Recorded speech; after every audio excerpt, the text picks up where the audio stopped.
যে জায়গায় আমার লিওনেল মেসি নেইমারকে ভালোবাসি সে জায়গায় আমি কেন নয়। তাদের তো 7 আপ খাওয়া আছে, তো ও জায়গায় আর দরকার নাই, তাদেরকে মাথা কিস্তি দিতে চাই, মানে 11টা গোলই পরিপূর্ণ করে তাদের টিমকে ব্রাজিলেই ব্যাক করতে পারে। পেনাল্টি কাকে বলে এবং ট্রাইব্রেকার কাকে বলে এই ব্যাপারটা তাদেরকে জেনে বুঝে তারপর খেলা দেখা উচিত বলে আমি মনে করি।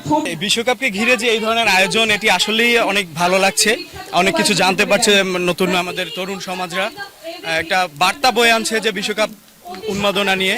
আর আমার প্রিয় দল তো ব্রাজিল, আমি ব্রাজিলের জার্সি যেহেতু পরেছি, আমার দলকে নিয়ে আমার প্রত্যাশা হচ্ছে যে 5 বারের বিশ্ব চ্যাম্পিয়ন তকমা এমনিতেই আছে, এরা যেন 6ষ্ঠবারের মতো হেক্সা মিশন সফল করতে পারে। আর আশা করি সেই লক্ষ্যে ব্রাজিল এগিয়ে যাবে। তো শুভকামনা ব্রাজিল দলের জন্য। না, আমার প্রিয় প্রতিপক্ষ আর্জেন্টিনা যেহেতু 36 বছর পরে সেই কাঙ্ক্ষিত শিরোপা অর্জন করতে পেরেছে মেসির হাত ধরে, তো আমাদেরও একজন আছে নেইমার, যিনি পেলের সর্বকালের রেকর্ড ভেঙেছে নিজে। তো নেইমারের পার্সপেক্টিভে আশা করা যাচ্ছে যে নেইমারের হাতেই সেই কাঙ্ক্ষিত শিরোপা আমরা দেখতে পাবো, এটা আশা করতেই পারি আমরা। আসলে নেইমারের ক্ষেত্রে এই জিনিসটা ব্যাড লাক, সে বারবার ইনজুরিতে পড়ে। আমরা 14 সালে দেখেছি, 18 সালে দেখেছি। না, এরকম একটা ব্যতিক্রমধর্মী আয়োজন প্রথমবার আমরা লক্ষ্য করেছি যে ফুটবল বিশ্বকাপকে ঘিরেই শুধুমাত্র যে একটা বিতর্ক প্রতিযোগিতা হতে পারে, এটা আমরা এবারই প্রথম দেখলাম। আর দ্বিতীয় যে প্রশ্নটি আপনি করেছেন আর্জেন্টিনার ব্যাপারে, আসলে আর্জেন্টিনার ব্যাপারে বলার কিছু নেই। একটা ব্যালেন্স টিম, যেটা সবাই জানে। এখন আর আর্জেন্টিনা কিন্তু শুধুমাত্র মেসি নির্ভর আর্জেন্টিনা নাই। এখন আর্জেন্টিনার যে কোনো একজন প্লেয়ার, যে কোনো একদম যারা এবার নতুন দলে জায়গা পেয়েছে, তারাও কিন্তু একটা ওয়ার্ল্ড কাপ জেতার মতো সক্ষমতা নিয়েই তারা দলে জায়গা পেয়েছে। তো আমরা বলবো যে আর্জেন্টিনা আসলেই ফেভারিট লিস্টে আছে, আমাদের থাকবে। আপনাদের আরো একটা বিষয় জানিয়ে রাখি, সেটা হচ্ছে যে একটা নির্দিষ্ট একটা দল ইদানিং একটা ব্যাপার নিয়ে খুব সমালোচনা করছে, খুব কাদা ছোড়াছুরি করছে। তারা পেনাল্টি এবং ট্রাইব্রেকার নিয়ে খুব হাস্যরসাত্মক পোস্ট করে ফেসবুকে। তাদের উদ্দেশ্যে আমি একটা কথা বলতে চাই যে আসলে পেনাল্টি কাকে বলে এবং ট্রাইব্রেকার কাকে বলে এই ব্যাপারটা তাদেরকে জেনে বুঝে তারপর খেলা দেখা উচিত বলে আমি মনে করি। গত বিশ্বকাপ থেকে আমি স্পেনের সাপোর্ট করা শুরু করেছি। স্পেনের যে এখন যে র্যাঙ্কিং, সেটাও অনেক ভালো, উপরে হাই লেভেলের।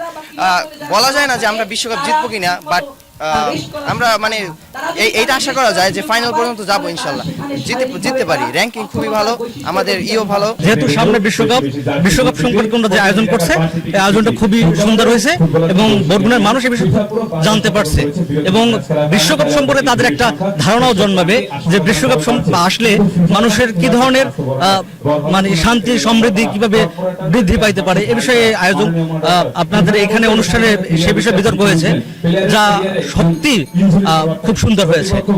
আর আপনি জানতে চাচ্ছিলেন আমার প্রিয় দল ব্রাজিলের এবছর অবস্থা অতটা ভালো না, তবে আশা করি বেশ কিছু ভালো পজিশনে যদি যাইতে পারে, ডিফেন্সটা যদি ভালো হয় তাহলে খুব ভালো পজিশনে যাইতে পারবে ইনশাল্লাহ। না, ইনশাল্লাহ এবছর এরকম কোনো ঘটনা ঘটবে না, কারণ আমাদের ডিফেন্স লাইন এবছর একটু যথেষ্ট হার্ড আছে।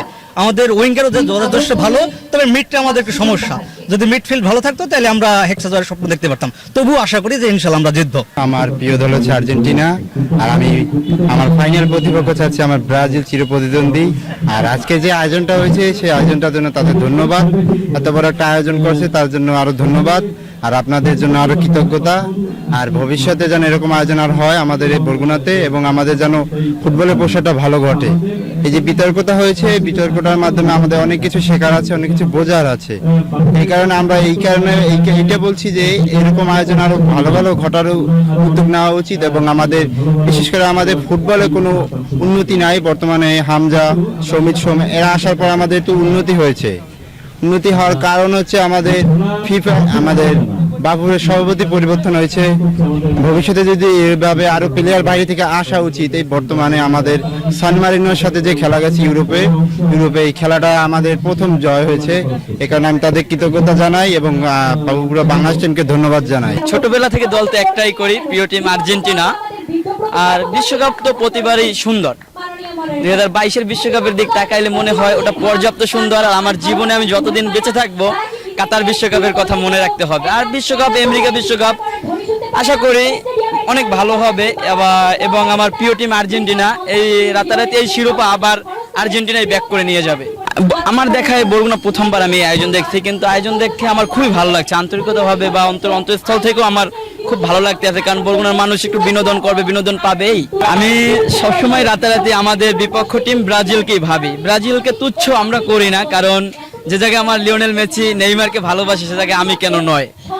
আমি চাই যে ব্রাজিলের সাথে আমরা ফাইনালে খেলি, যেহেতু ফাইনালে দেখা হবে না, খুব সম্ভবত সেমিফাইনালে দেখা হতে পারে, কিন্তু আমরা চাই ওই জায়গায় তাদের তো 7 আপ খাওয়া আছে, তো ও জায়গায় আর দরকার নাই, তাদেরকে মাথা কিস্তি দিতে চাই, মানে 11টা গোলই পরিপূর্ণ করে তাদের টিমকে ব্রাজিলেই ব্যাক করতে পারে।